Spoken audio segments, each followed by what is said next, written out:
What's going on, everybody? Hope you're all having a fantastic day today. Now, ladies and gentlemen, the other day, Season 3 finally dropped for XDefiant. Let me tell you guys something. It's the best thing in the universe, but boy, oh boy. It's so depressing at the same exact time. But guys, before we dive into the actual update itself, let's get into the tweet that Mark Rubin posted for the whole community here. Hello, everyone. So here it is, our last content patch for XDefiant. It's obviously a bittersweet moment, but I just want to say how proud I am of everyone on this team that did everything they could to make this game and all of its amazing content. Ubisoft has not only allowed a small team to stay on and continue working to get our Season 3 content out the door, but we've also been able to add some extra content to this release from future seasons. So, we have our Season 3 content, plus some of the content from Season 4, 5, 6, 7, and even 8. We're adding 3 new factions this patch, with the Assassins, of course. That was planned for Season 3, but also Wolves and Omega Force from Season 4 and 5, respectively. Ugh. We are also adding 6 new arena maps and 3 new linear maps from future seasons, so along with the 4 new maps from Season 3, that's a total of 13 new maps. And I have to say, the team really went all out on these amazing new maps. Like I said, I'm going to speak on that later. If you do anything at all, you need to check out the new Raymond map. That was going to be part of an epic event takeover in Season 4. It even has its own mode with Lum Hunt. Guys, again, before I continue, you have to check it out. It's outstanding.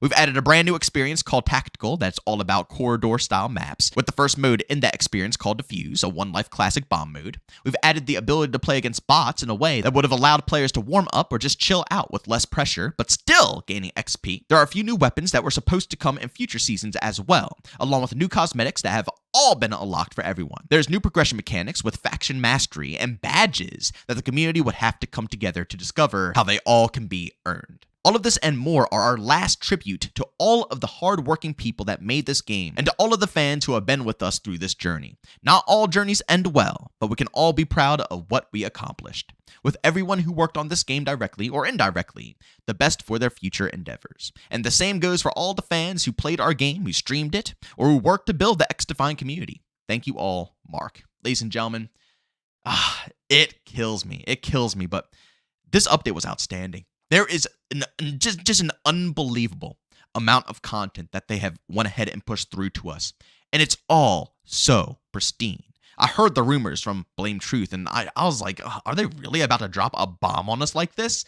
They did. They weren't playing around, guys. They were not just sitting there twiddling their thumbs around. You know, a lot of people were saying, oh, Mark isn't saying anything. He's not communicating with us because they're just being lazy or they're trying to prep to leave. No. They were working. They got content up all the way to Season 8, basically for the second year of XDefiant. That is just mind-boggling. And when I look through all of this content, I would say the main reason why all of this depresses me, despite it being so outstanding, between having 3 brand new faction, whom all are phenomenal, guys. I'm not lying. Every single new faction that has been introduced is just absolutely nailing it. They're all unique. All of their abilities are fire. They all have their place and their role within the XDefiant universe. All of the maps are clean. I'm going to have a completely different video about the maps too. I have to walk through them with you guys because, my God, like, there's never been a game that produced better 6v6 arena style maps for, you know, like a Call of Duty arcade style game. They're all popping. They're all outstanding. And the creativity between all of these maps, I've had some developers explain to me certain features of these maps and certain things they put into the maps themselves. They're just so creative. You can feel the passion. You can feel the heart. No AI garbage scattered throughout any of this stuff. Just pure passion and enjoyment from a small development team who has been working on this game for years and years and years and years and years. So much work has gone into this. And I'm just sitting here playing it and I'm thinking to myself, it's all about to go away.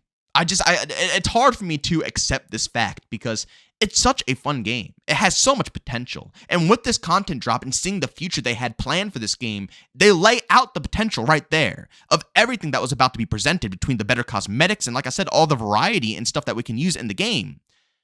But it's just, Ubisoft is dying. They're a done company at this point. And that ruined the future of a game that could have really established itself. But ladies and gentlemen, I gotta say, if you haven't reinstalled XDefiant yet, I have no clue what you are doing right now. Again, for anybody who has never touched XDefiant a day in their life, I'm very sorry to say, but you cannot install the game right now. I don't know if that's going to change sometime in the future.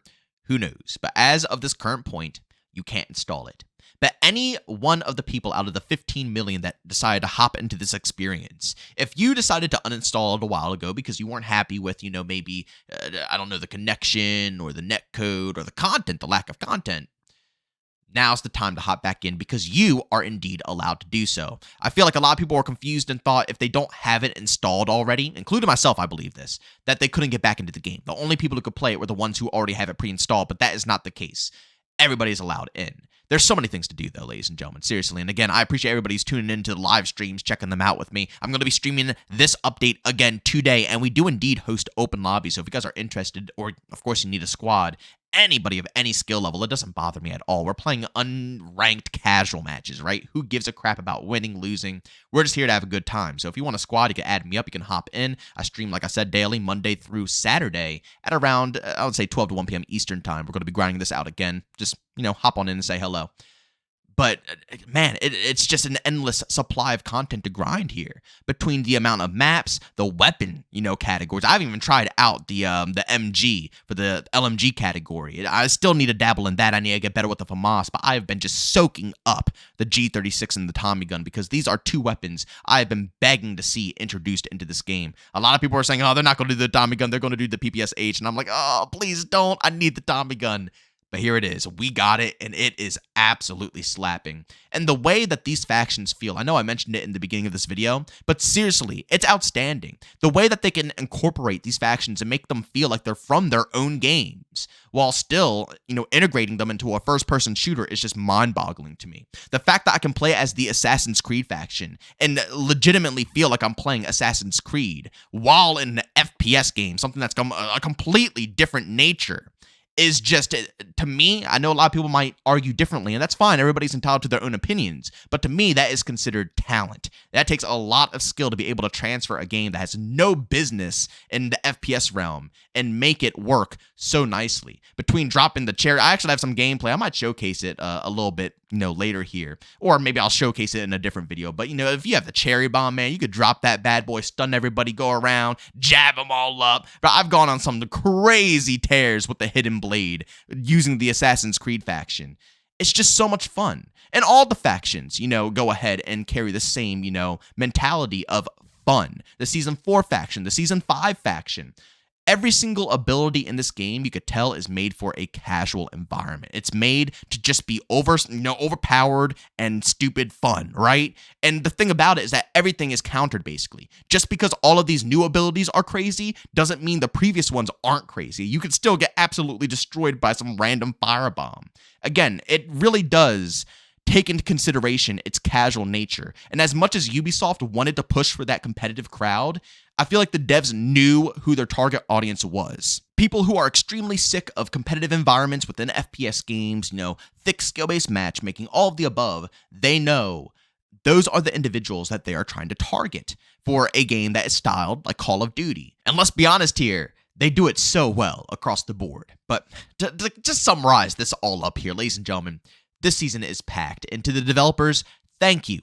Absolutely thank you from the bottom of my heart for all of the hard work and dedication you guys were putting forward with this game. It's insane. You guys were cooking. And again, everybody who came at your necks for being silent for a while and, for working, I hope you guys didn't listen to them, not even in the slightest bit. I'm glad you guys were doing this work, getting this content out, because again, if Ubisoft was in a better position, you guys were about to eat with Season 3. There's not a doubt in my mind that this game wasn't about to see a massive influx of individuals popping into the experience again, especially with how things are looking right now within the Call of Duty realm. Not saying Call of Duty is going to die, but that's how you got to rock it. You got to, like Mark Rubin said, you got to run the marathon. He knows exactly how to compete in this space. He's not saying that just to say it. No, he's saying it because it's the only way to compete with a game like COD, a game that doesn't revolve off of seasons. It revolves off of yearly drops. And when that yearly drop happens and the hype slowly dies down, people start looking for alternatives. And this was going to be a perfect alternative.